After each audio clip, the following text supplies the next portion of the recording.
Yine Oo. ertaga oshnam bilan toqqa ketgandik. Tavba yine Endi dam olishga oshnamni ajralib qolmayman-ku, shunga 200 dollar bering. 200 dollar qayerda? Tapqan pulingni otangga olib bersang, menga bir so'm pul bermasang, men pulni qayerdan topib beraman senga?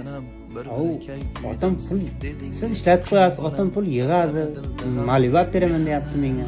Bering, oshnamni ajralib qolmay. Yo'q pul. Pul yo'q.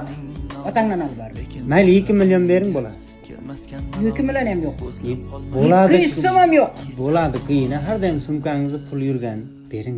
Bas sizning pulingiz ham barakalda hamma narsaga yetib ortib qoladi-da shunga. 2 million bering bo'ladi yana. Qo'ling sumkangizni. Yo'q, 200 so'm ham yo'q. Bering yana jonim. Otangdan olib ber.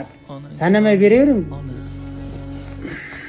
Bo'g'ib katta qilib, uylantirib, uyli joy qilib, Bering. bolali qilib yana sen mendan pul so'raysan. Jonim, mana. G'uborim ona